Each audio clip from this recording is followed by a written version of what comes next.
Okay, let's bring the March meeting of the Long Island Committee to order. We have two public speakers. The first speaker is Farhat Ahmad.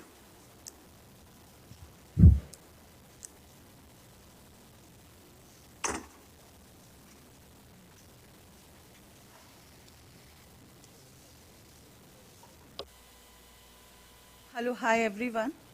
My name is Farhat Ahmed. I'm here to talk about a very important issue.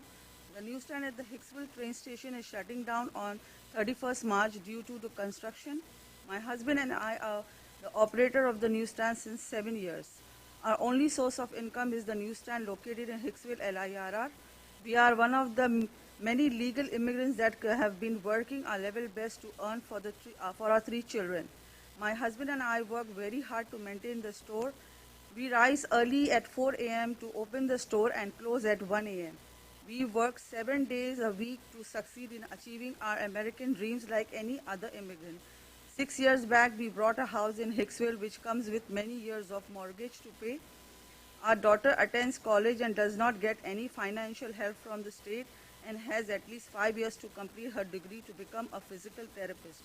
If we are not allowed to continue, we will have to face such a hardship that we may have to take help from welfare and social program, which we would despite doing as we have been working every single day from the time we arrived to USA to earn our living. There are so many other people that will be affected by the shutdown of the newsstand. In average, there are thousands of LIRR commuters that take train from Hicksville.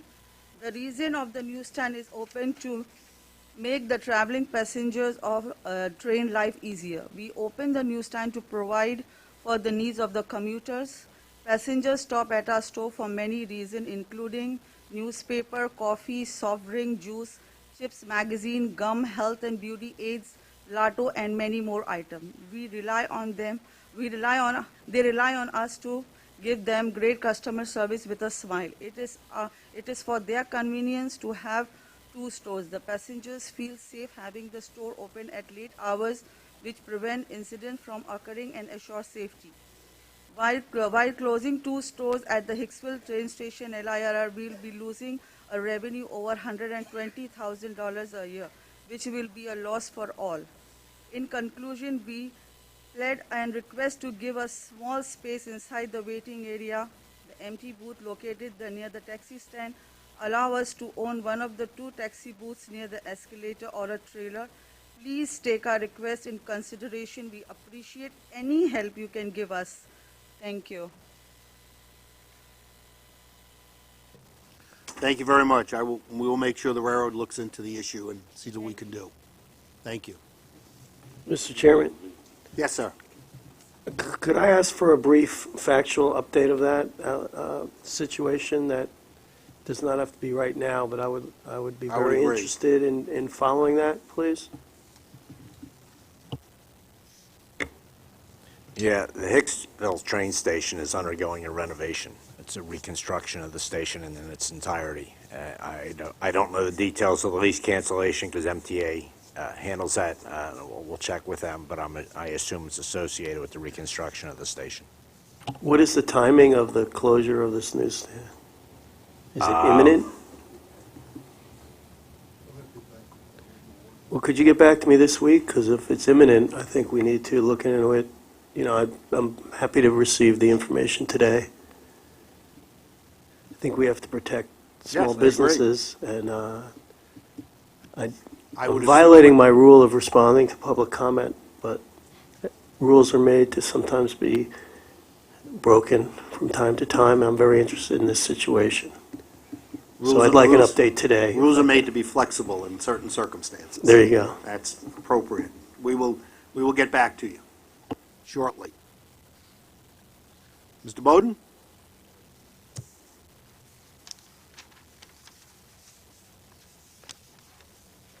Good morning. My name is Murray Bowden. Last Saturday, my wife and I went down to Chelsea. We walked around some galleries. We had lunch in a very nice restaurant. Spent an hour walking on the High Line. Then we drove back on First Avenue because I like to play tourist and see what's going on in New York. And coming over the Willis Avenue Bridge, there is traffic lights and a gate that comes down. The gate comes down when the bridge opens up to let a boat go through. So here you have, in the middle of New York City on First Avenue, gates and a traffic light for traffic to stop. I can't see you, Pat, but we've discussed Long Island Railroad using both the flashing red lights and a traffic light. FTA is doing a very interesting study on that. You said it costs money to change. Are you interested in safety? How much did the accident in Valhalla cost? How many millions of dollars? That didn't have to happen if you had traffic lights with a camera up there. Traffic lights controlled by cameras where you send out a ticket are rather common today. 50 years ago, they used the flashing red lights because there were no yellow lights. There were only red and green, and this was out where traffic lights were not common. When are you going to change? Now, I've asked for Joe at Metro North to be fired because he can't change. But at least with you, we've had a conversation. That's the first step forward. Not that we agreed, but we did talk. And we do talk. But this board, this committee, needs to go forward and change all of those flashing red lights, which, by the way, mean stop, look around, and if you think it's safe, go. That's not what traffic is supposed to do at a railroad crossing. Drivers know today that you have a traffic light and you obey the traffic light, especially when there's a camera up there. Coming down here and driving on 9A, there's a bunch of traffic cameras up there. If I pass a red light, I get a ticket because I've already gotten one a couple of years ago. I know it works.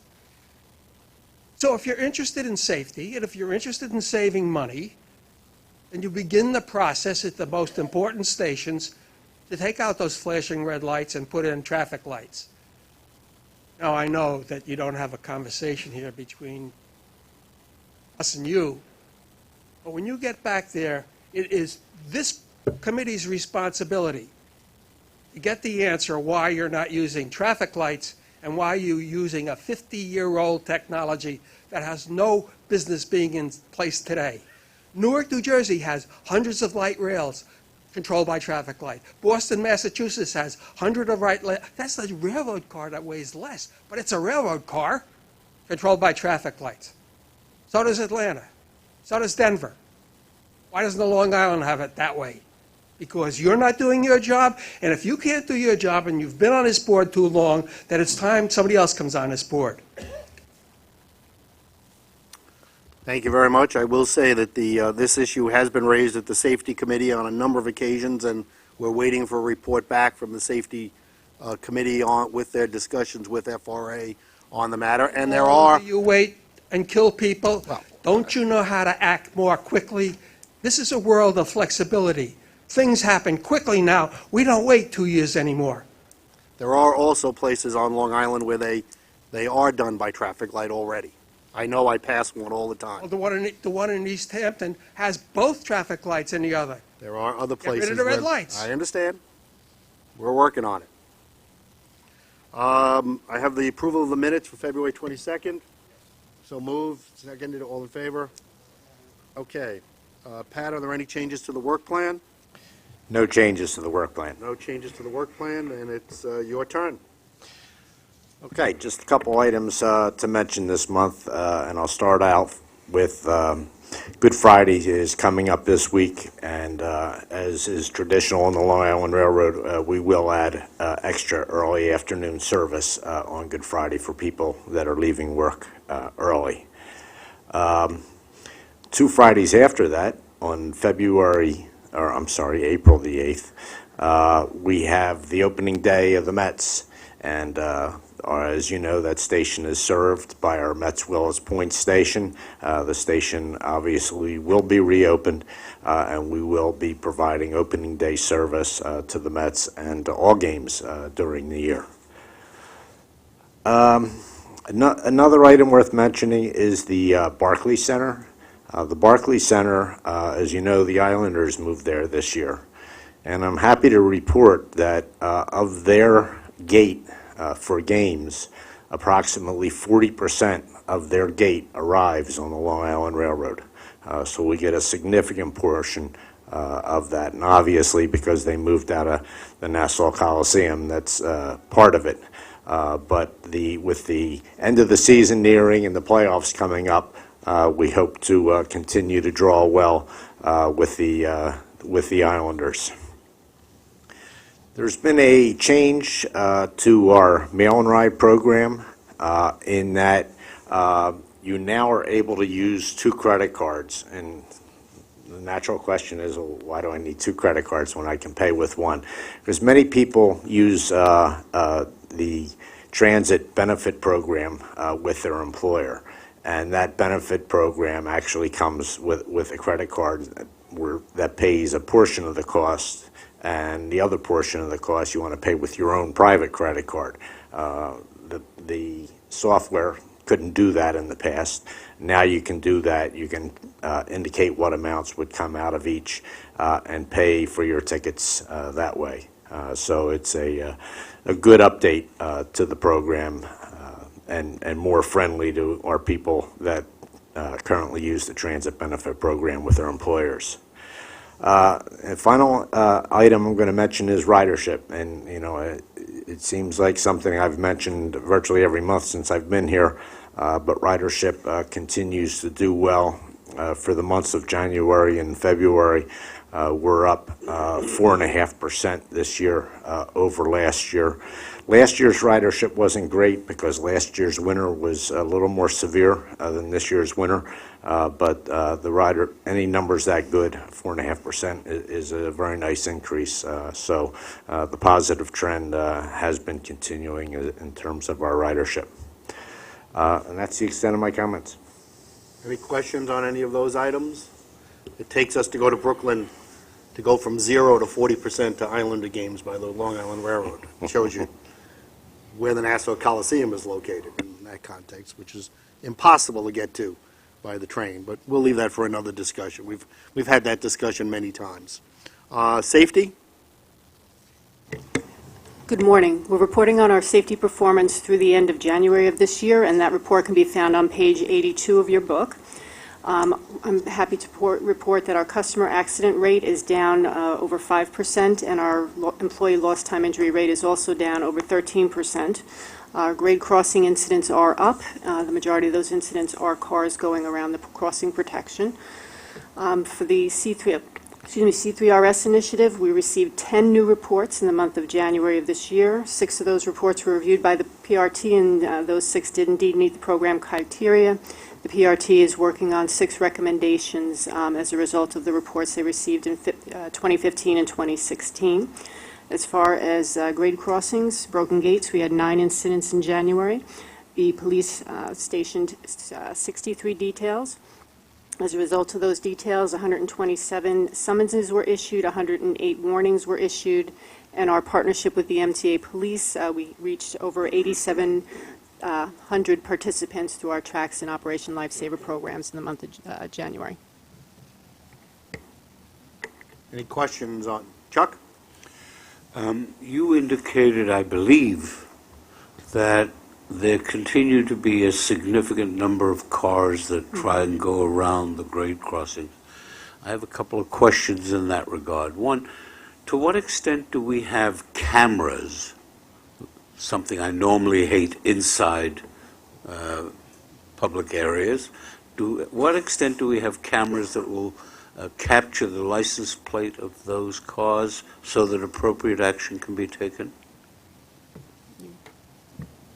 Chuck, it was my understanding there was a bill introduced in Albany a couple of years ago, it was before my time here, that would have allowed the installation of cameras and the imposement of fines based on what those cameras recorded.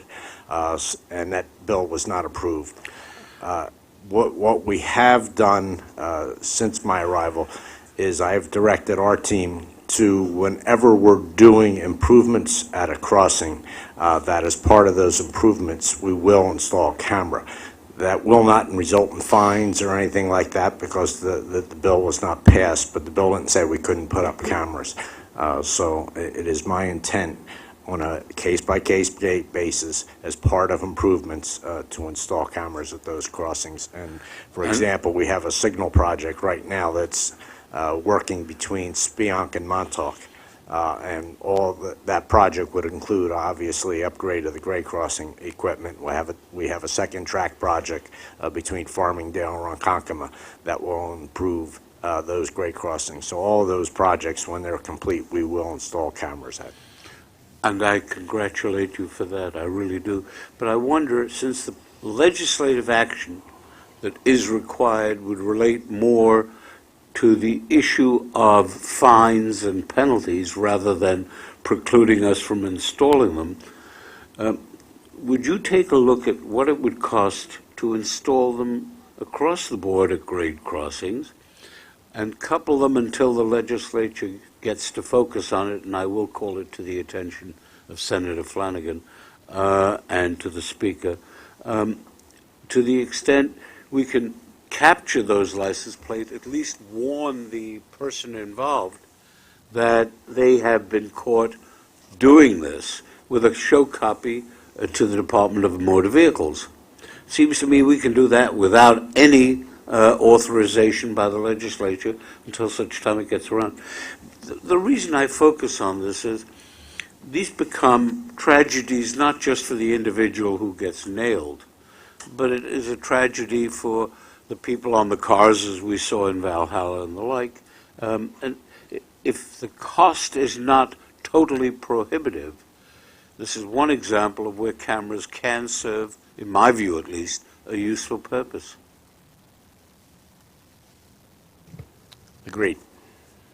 I think you see that obviously in the number of summonses and warnings issued by MTA police. I mean, you can see the significant increase in the numbers on those two categories. And I would assume a significant number of those are grade crossing violations, but in those cases, I would assume the police officer has to actually see what happened. Correct, Chief? Exactly. Out of that number, 20 of those were specifically for the grade crossing. The others were incidental to the stop. Bear in mind, if I may, the City of New York has been doing this for some time in the context of cameras on red lights in an area before they even got permission to impose fines. And when they got permission, I know I too received one, in the area where they did get permission, even in that context, they did not carry with them the points that you would if you went through another area. It was run through the Department of Finance. My only point in all of this is, to the extent the cameras serve a purpose that doesn't impinge on privacy rights, this certainly is an example of it. And if the cost is not prohibitive, please, Pat, take a look at it. I think that's a very good idea because anybody, even if all you do is get a letter indicating we saw you, without imposing a fine or anything, one would hope it would change your process the next time you come to the grade crossing. One would hope. And, you know, whether we impose the fine or not, at least letting people know that we saw them go around the gate, I think would be beneficial. I would agree 100%. Mitch? Yes, sir. Yeah. When the photos are taken, is there anything that prevents us from, like, sending them to the motor vehicle department and hence on to the person's insurance? I think that issue is an issue for the state legislature. Yeah, because that would be, right, forget because- about the fine or anything. Just Right. you do that, and their insurance rate goes up, and that'll stop them immediately. Right. I think I would doubt we could do that, or they could do that, without state legislative authorization. Something to look at, though. Yes, it is. Yes, it is. Anything else on safety? Okay. Capital Construction? Wait, Mitch, I'm Oh, I'm sorry. sorry. Do we have the Jonathan, go ahead. legal authority to, if camera, what do we have, just to follow up on Chuck, what do we currently have and what you were saying, what do we currently have the legal authority to do?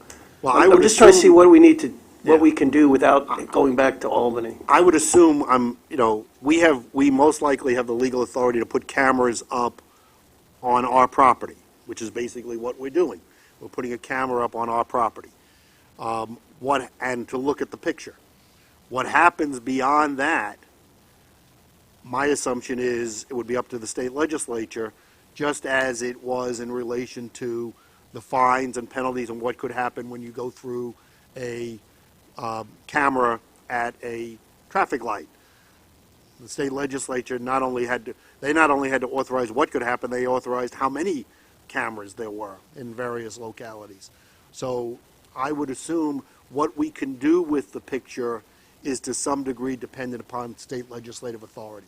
But I think it's an issue we should look at and be able to do, see how far we can go, since we're imposing them, and therefore our safety and the safety of our customers, we should see how far we can go without state legislative authority, and if we need something beyond that, go back to the state legislature and ask. Yeah, because we might not need to actually get into, fines and money, the money aspect, because I would imagine it might engender some interesting family discussions if you were just to mail to the house. I would assume so. Those with teenage drivers might understand that a Yes. little more than. But we'll take a look at that aspect of it. Anything else on safety? Michael, Capital Construction? I would start by actually acknowledging that we have completed 2 contracts. They reached substantial completion. One is the south structure, the CM005, that is being right now wrapped up at the end of this month. Originally, we expected that to be completed in February, and we had potentially an issue of handing it to a 007 contract, that is the finishes on the terminal. However, the 007 contract will be awarded at the end of this month. It was delayed by a month, so therefore the delayed completion will not impact the 007. The other contract that is being completed, it was completed the end of February, is in Harold, the CH053, and the good news about that, it was completed, but it also freed resources from Amtrak, so we can then move these resources to other projects, so that's actually a very positive thing for us. I would say that the facilities fit out in the concourse. The contractors is continuing to work. There is one thing that I must identify, the fact that one of their milestone number 1, in which they were supposed to actually hand it over to the systems contractor, they were late, about basically 3 months. Fortunately, through a mutual agreement between the contractors for the systems as well as the contractor for the finishes, they agreed to readjust their milestones, so there will be no delay in the systems contractor's substantial completion.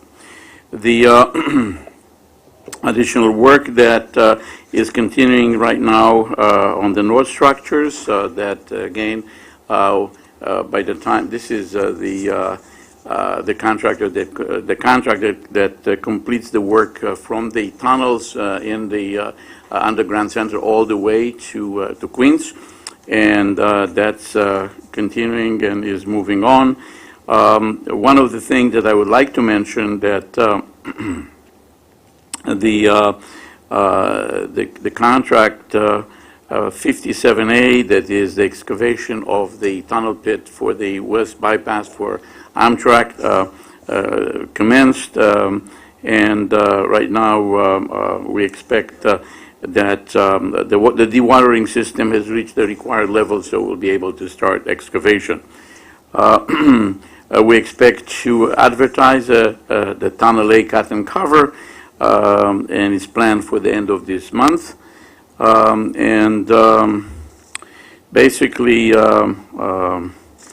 that completes my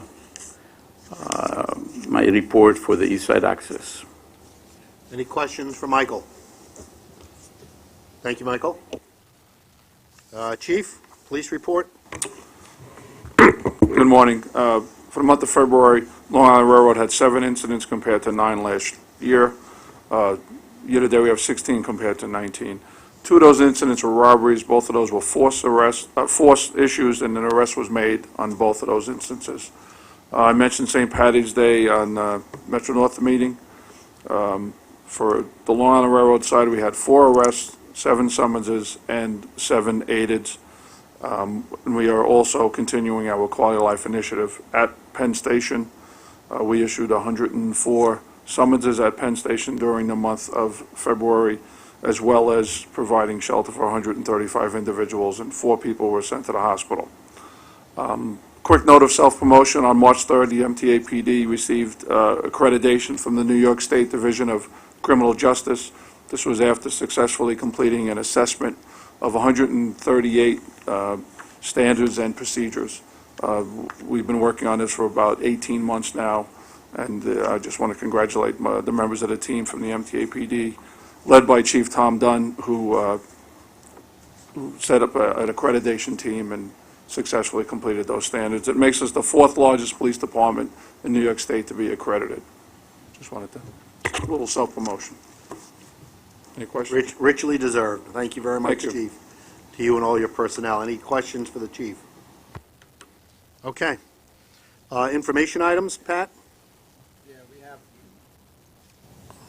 We have 3 information items this month. The first 2 are reports that are in the booklet, in the board book.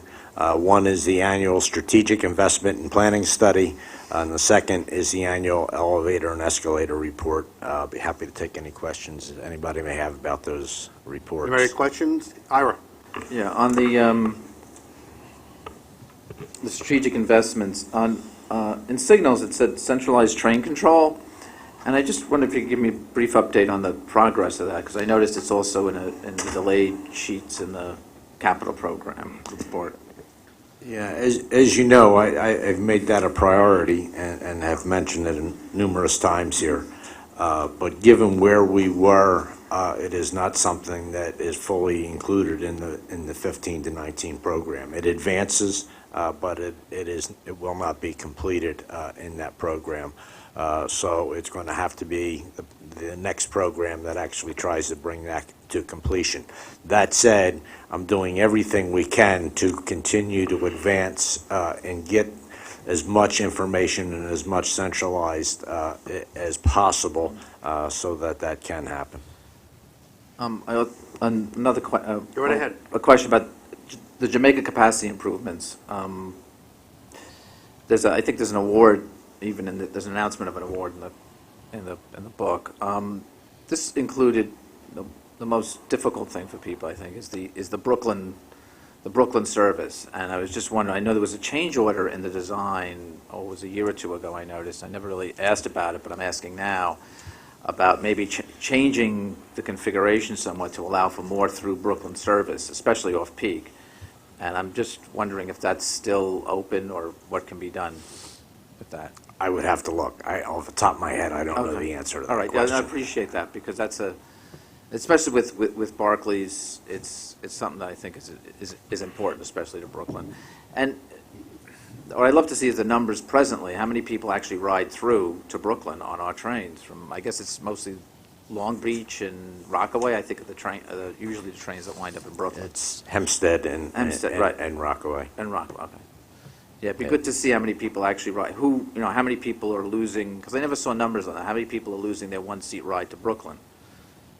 That'd be good. And the lack of the cross-platform transfer is another issue we're going to have to deal with. And what's going to happen. Ira, we can Good to provide that information to you. We know how many people have a destination or using Brooklyn to get to Manhattan, and how many people have a destination in Brooklyn, and how many people today are switching. I just don't have them with me here, but we can get that to you. It'd be good to see what we could do off-peak. Our off-peak ridership is increasing. It'd be good to see what we could do to off-peak to Brooklyn, because, I don't think the shuttle is adequate. So I'd love to see if there could be some changes done. Thanks. To what extent, Pat, are diesel multiple units required in order to improve service on the East End? And if the answer is they are, what are we doing to get them? Yeah, our fleet of locomotives consists of those that are just diesel and those that are dual mode. It's 24, I believe, that are the dual mode, and 26 that are just plain diesel. The way they operate right now is they only utilize the third rail from Harold into Penn Station for those trains that operate in there. Everywhere else they operate on our system, they operate in the diesel mode. The number of lines served by that fleet is, you say, primarily out east, but it's also the Oyster Bay. And the number of trains, non-summertime, that we run directly into Penn Station in the dual mode are 2 on Port Jeff, 2 on Montauk, and 1 on Oyster Bay. There's a total of 5 trains that operate into Penn Station in a dual mode capacity. Everything else either terminates in Jamaica or in Hunters Point / Long Island City. So is it that, putting aside the summer, which is an important time of year for the Long Island Railroad and for the people of New York, is it my understanding correct that it's a matter of economics as to why you are not pursuing the DMUs? Be honest with you, it's largely a matter of capacity through the East River Tunnel tubes right now. The trains we do run in there right now are operating in the peak, so off-peak is not the issue. It's really dealing with the peak. But during the peak, I tried to get an additional Oyster Bay branch train in there, and trying to find a slot to get one in there, it just proved very problematic. So that's the challenge we face, is finding a slot. So the challenge is the slot, not the equipment to move it. Correct. And is that same thing true in the summer? During the peak times, and obviously there are heaviest loaded trains, so that's where the demand would be most beneficial. Thank you. Ira? Yeah, I'm sorry. The answer and the question didn't seem to jibe to me. I thought Commissioner Myrtle was asking about diesel MUs, and that would be something different than. Oh, I'm sorry. I'm not sure. Is that what you were saying? I thought the question was on the comment, the not dual modes, but diesel multiple unit equipment. Right. And I know there was some. I'm sorry. Several. I completely missed the question. Although that was. I was talking about our existing service. In terms of buying new, that was a proposal a few years ago. Yeah. I don't think it's in here anymore. There was a proposal to look into, in fact, it was part of the capital program, to use DMUs to provide scoot service out east, primarily between Greenport and Ronkonkoma. In essence, today we do provide scoot service that runs back and forth, because every train that goes to Greenport right now just runs back and forth between Greenport and Ronkonkoma. There's one train that goes to Deer Park, I believe. and turns back. But other than that, everything just goes back and forth. So in essence, it is a scoot service today. The technology is something, while it was something that was out there many years ago, it is not very prevalent. There's not enough demand to really generate manufacturers. Now, that said, there has been stuff that's been proposed a number of times, and I've recently read something that there may be something new that's out there, not yet in service, but new. So we will, I've asked our folks to look into it and see what's available or what's not. As you know, the critical issue with DMUs is always, do they meet the FRA requirements for buff strength? Because most of the DMUs are European in nature and they don't meet FRA requirements. And there's not enough demand for somebody to change the design to meet the U.S. market. The reason I put this to you is the people on the East End have for some time been commenting about the desire to get some better service, and apparently the obstacle that has been put to them has been the absence of DMUs. You had $37 million in the budget a couple of years ago for that. Would you take a good hard look at that, please? Will do. Any other? Just one minute on this issue. I don't see I never saw the advantage of a DMU except maybe some efficiency thing anyway, because we have diesel equipment, we run it in the scoot service, and I wouldn't, the only thing would be, it was a technology, I don't know, decades ago that was experimented with the Long Island Railroad, and that's a dual mode MU, but I don't know if that's out there or possible, and that would be the thing that would get people, they wouldn't have to make the transfer, and that would be some passenger improvement. You wouldn't have to make the transfer, the train would run all the way to wherever it went, Riverhead, Greenport, and you'd run all the way into Penn Station without having to change. But I don't know if that's out there available anymore. Nor do I. Maybe we should take a look at it for, I don't know, the next generation at some point.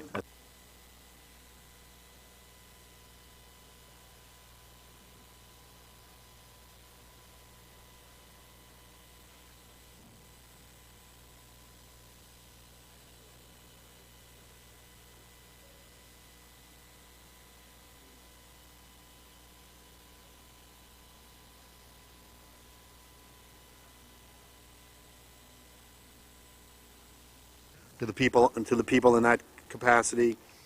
We have talked about the Yaphank station, moving the Yaphank station and electrifying the Yaphank because of its ability to serve Brookhaven National Lab. We've had a number of municipalities ask us to reopen stations that we closed at one point, including a formal request from the town of Brookhaven about reopening the Center Moriches station, and obviously expansion of the East End service, which I get on a number of occasions. And I would hope, and my conversations with Elisa have indicated, that all of those issues and a variety of others are being looked at as part of the network strategy study for our moving into the future, because I think that's where the whole process gets done together in that regard. I don't know, Elisa, if you wanted to add anything in that regard. Sure. We've talked about the network strategy and where that strategy is underway, scheduled for conclusion in 2017.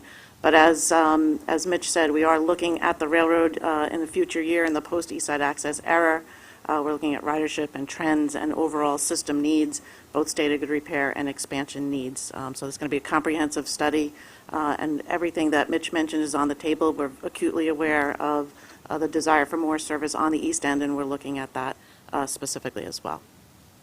So what I would ask is if any board member has anything specific they want to be included in the report, please get it to Alyssa or myself as quickly as possible so that we can make sure it is as comprehensive as possible. And then we'll all be able to look at it and decide what's feasible and what's not feasible, what's affordable and what's not affordable, and what serves the most number of people in that regard. All right? Okay.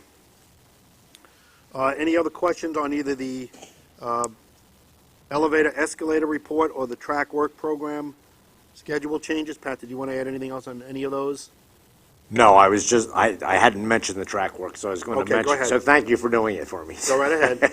No, it's in there. As you know, we put these out there every month, and some of them are multi-month projects, so what's in there this month is just some work on the main line to be done on weekends, and that's the only additional track work being mentioned in this staff summary. Okay. All right. Procurements, Good morning. 56. Procurements can be found beginning on page 56 of the committee book. There are 5 items in this month's package in the total amount of $470,000.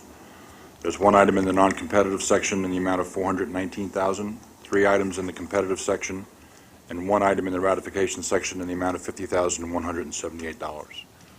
The item in the non-competitive section is a request for MTA Board approval to award a 3-year sole source contract to KLD Labs Incorporated in an amount not to exceed $376,201 to provide 1 quarterly scheduled maintenance and extended warranty service for both the Orion and TRMS systems on Long Island Railroad's track geometry vehicle.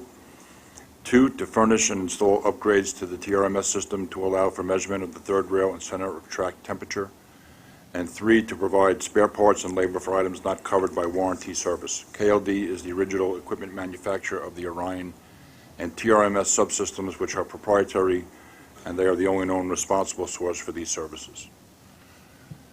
The items in the competitive section include 3 separate requests for MTA Board approval to adopt a resolution declaring that competitive bidding is impractical or inappropriate, and that it is in the public's best interest to use the request for proposal procurement method pursuant to Section 1265A of the Public Authorities Law to award contracts for, first, the purchase of 2 work locomotives to support Long Island Railroad operations with the opening of East Side Access.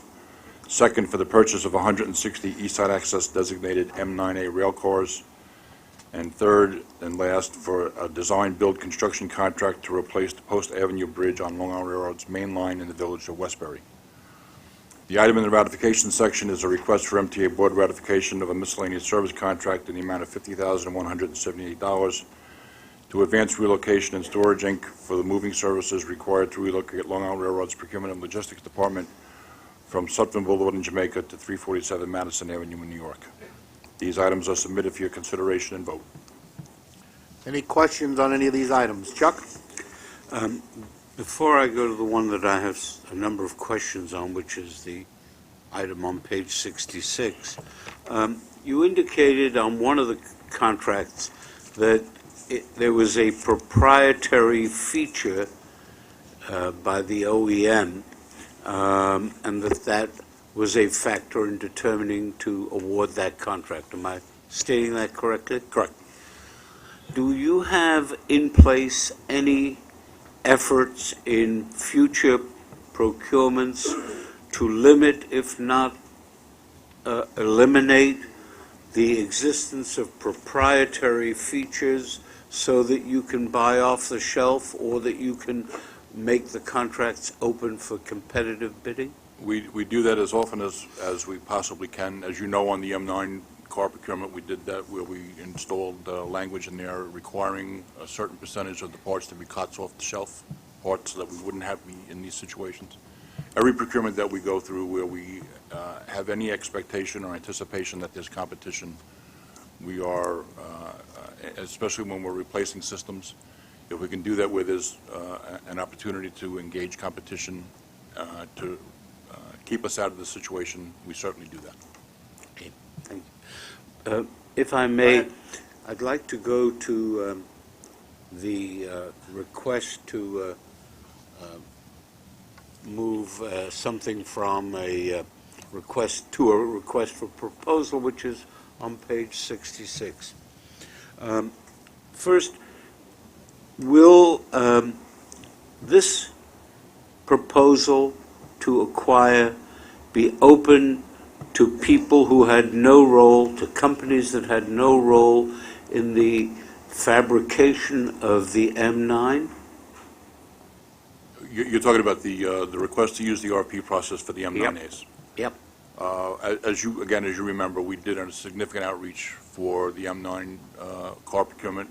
we'll engage in the same outreach as we did in the prior solicitation. And so if someone other than the successful bidder on the M9 seeks to compete, the fact that they did not do anything on the M9 will not be a deterrent, because if you will look at page 67, you say in the last line that one of the factors in award will be experience. And the question I have is, does that mean experience generally or experience with the M9? Generally. Generally, okay. Number two, have you, in the course of this, left open the possibility of open cars? I'll leave that to Dave Dave Kubicek, yes, we are considering various concepts for this equipment being introduced. That would be left open. That's definitely part of the conversation. It's not only just about the rolling stock configurations itself, but it also has to do with the ability of the shops that we have here and also the current infrastructure to make sure that we can sustain this asset as well. But absolutely, as far as configurations for the car, open for the market to multiple folks, that's the approach. Okay, that's all good.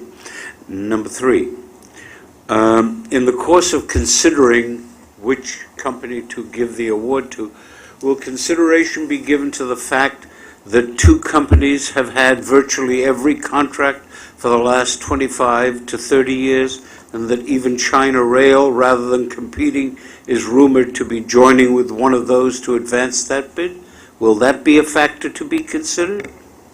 Chuck, if I could, I have given first contracts to new entities. I firmly believe that procurement should be open to everyone, and that's the way we will proceed with this, is that it will be open to everyone. I applaud you, and I thank you, and I move the application then.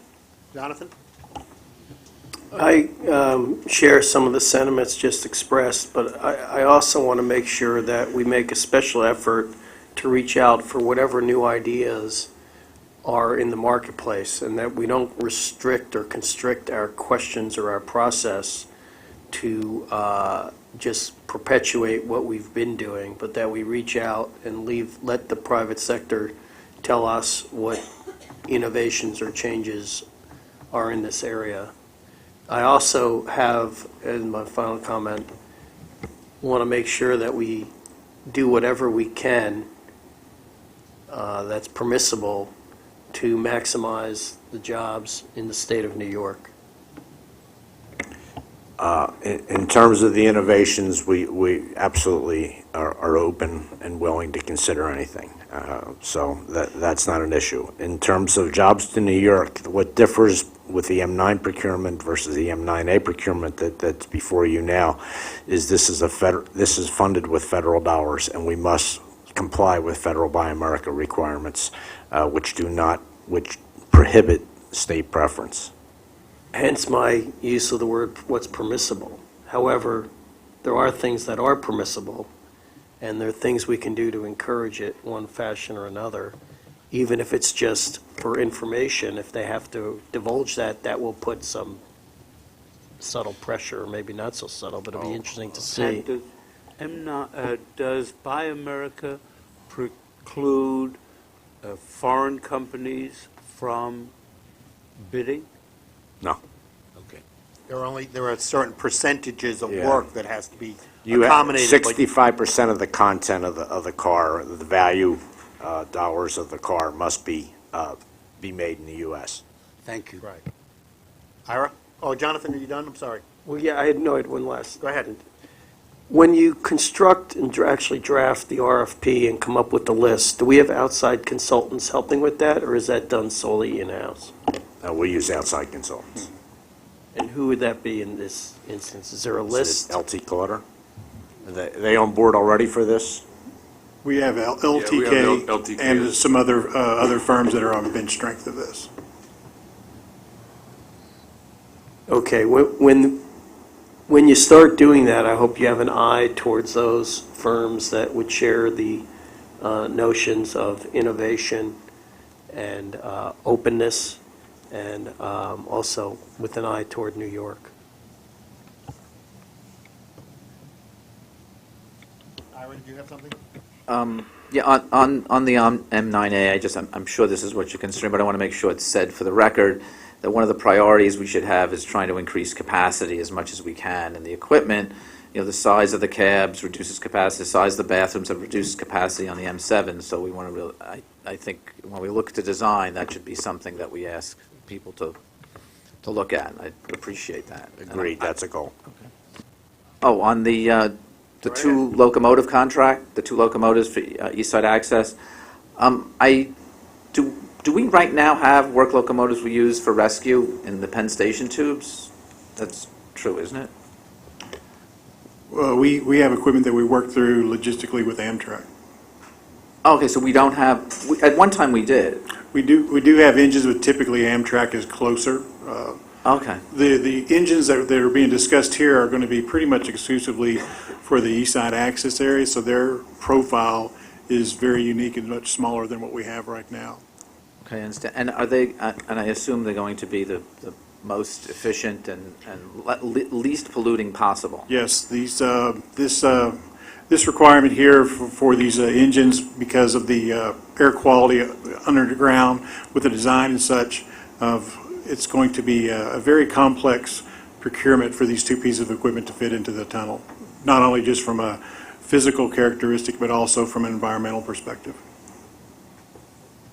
In other words, they're going to meet there's some rule, it's a New York City rule, that any under I don't think we have to abide by it, but we do, that you can't run a locomotive that emits whatever fumes or burns anything in a tunnel. I think that's, unless it's an emergency. Absolutely. One of the things coming here, I've had some other equipment that burns other forms of diesel fuel. So that's one of the equations that we're going to be looking at from emissions that other states follow as well, that I've been talking with East Side Access folks and our staff here. Okay. That hasn't been introduced yet here. Yeah, this may be pushing the envelope, and if so, I apologize. Will these locomotives, at least in theory, be able also to run on New Jersey transit lines, so that, for example, a train coming down the Hell's Gate line could go across into New Jersey without requiring a change of locomotive? This piece of equipment will be running standard gauge. The biggest thing, or the two locomotives will be running standard gauge. So in theory, with the diesel, we could really run them anywhere as long as we had them, equipped with which they'll have all the PTC and everything else. The main thing it'll get down to is just the size and the weight of these pieces of equipment, what they can tow versus what a traditional work engine can tow. So that riding on the rails of New Jersey Transit to, say, Secaucus or where have you, would not be precluded? No, sir. Thank you very much. Any other questions on any of these 5 items? If not, motion to approve. Second. All in favor? Aye. Thank you. Pat, did you have anything else you wanted to discuss? No, I do not. Are there any other questions?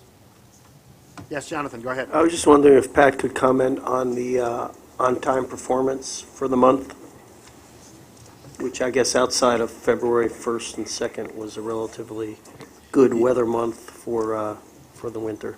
Yeah, if you remember last month, I actually talked about February's on-time performance when I talked about we had 3 rush hour, PM rush hour that were pretty significant. Since that time, we've done pretty well. So February's numbers are down. That number is reflective of those incidents that I talked about last month. And again, big incidents typically kill the Long Island Railroad. And that's been the extent of it since that time. Any other items? If not, motion to adjourn. Second. All in favor? See you next month. Thank you.